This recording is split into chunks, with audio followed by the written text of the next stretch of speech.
galerinha, tudo bem com vocês? Eu sou a professora Winnie Castro e nós estamos iniciando, pessoal, a nossa semana de revisão. Na aula de hoje de língua portuguesa, nós vamos falar sobre entonação de voz e expressividade. Oba! Que legal, hein? Mas como é que você percebeu aí a minha animação aí para nossa aula de hoje? Pelo tom da minha voz, não é mesmo? Meu tom de voz está demonstrando aí a minha animação, mas como que a gente demonstra isso de forma escrita, né? Para que o leitor consiga perceber a minha animação, se ele não vai ouvir a minha voz? Boa pergunta! Você vai descobrir hoje como é que a gente consegue transferir as nossas emoções aí para a escrita. Para nos comunicarmos, usamos além das palavras. Usamos a entonação, a expressividade, para que aquele que recebe a nossa mensagem consiga compreender aquilo que queremos dizer. Imagine aí um diálogo entre dois colegas de trabalho, mas sem entonação, usando apenas palavras sem expressividade.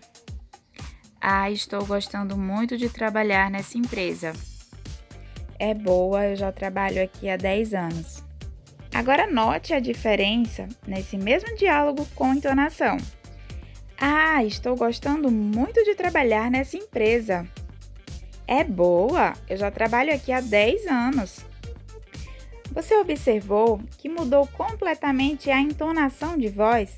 Então, na nossa linguagem falada, o que dá expressividade ao diálogo, à comunicação, é a entonação da nossa voz. Mas e na linguagem escrita? Como saberemos a entonação certa a usar? Ou quando dar uma pausa? Na linguagem escrita, o que nos norteia, o que nos orienta, são os sinais de pontuação. Eles são capazes de expressar as emoções das nossas frases. Eles são capazes de demonstrar quando queremos fazer uma pergunta ou quando precisamos de uma pausa. Vou ali comer, gente. E por causa de uma vírgula, você vira canibal. Olha só, pessoal, a falta da vírgula nessa frase mudou completamente o sentido.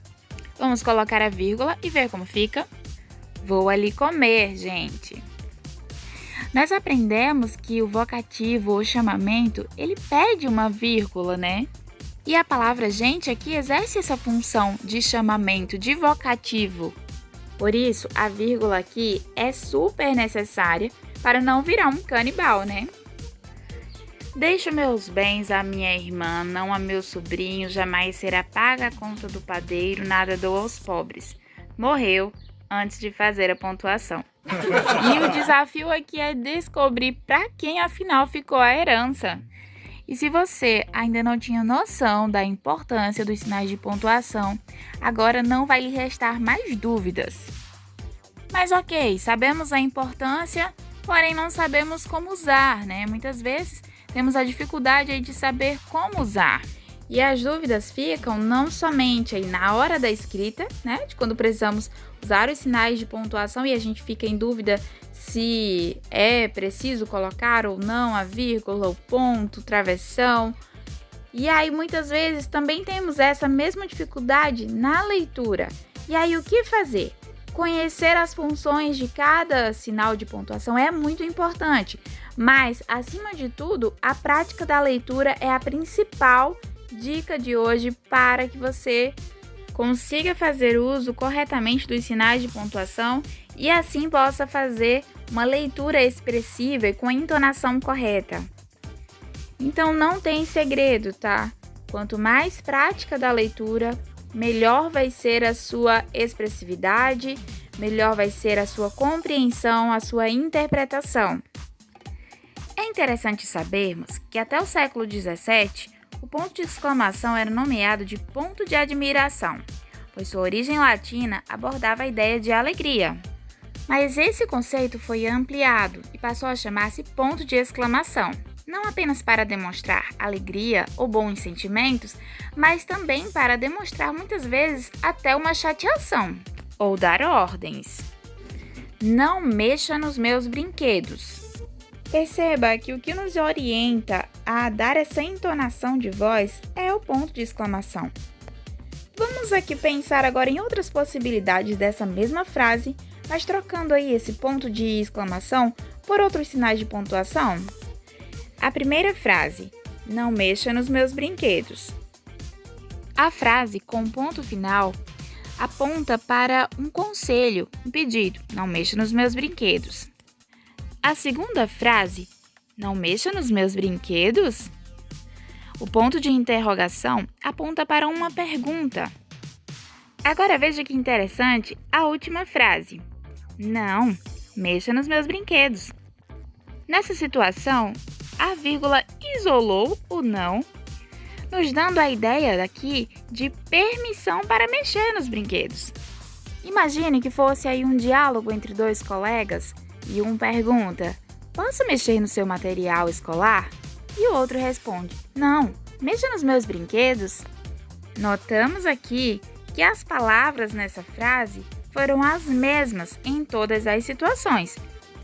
As alterações de sentido das frases foram causadas apenas pelos sinais de pontuação. Atenção para a dica para quem quer ser um leitor fluente. Pesquise por audiobooks de livros que você gosta. Existem aplicativos com essa finalidade e existem também muitos canais no YouTube que gravam aí a leitura de livros, tá? Onde vai aparecer a parte escrita e você vai assimilar com a parte onde você está ouvindo a leitura e lendo junto, tá? É importante que você leia junto.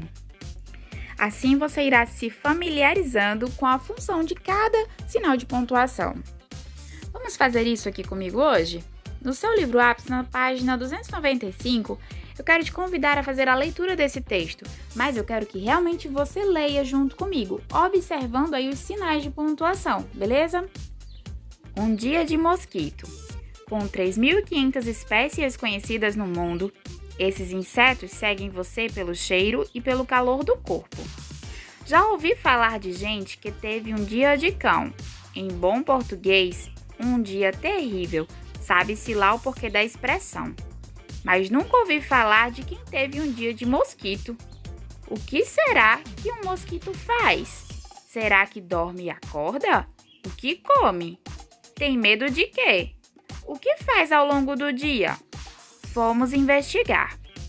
E descobrimos, por exemplo, que sonhos e pesadelos não fazem parte do cotidiano de um mosquito, mas como todo bicho, em alguma hora do dia, o mosquito tem um momento de repouso e, claro, ele tem um momento para sair a mil por aí, em pleno voo. O horário de maior atividade depende de mosquito para mosquito e há cerca de 3.500 espécies conhecidas no mundo todo. O Culex, por exemplo, é aquele chato que acorda você no meio da noite com um zum zum zum. Já o Aedes gosta de um fim de tarde.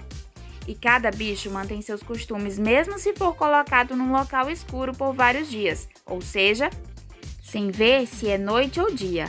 É que o mosquito tem um relógio interno que diz sempre que horas são. E aí, conseguiu ler junto comigo?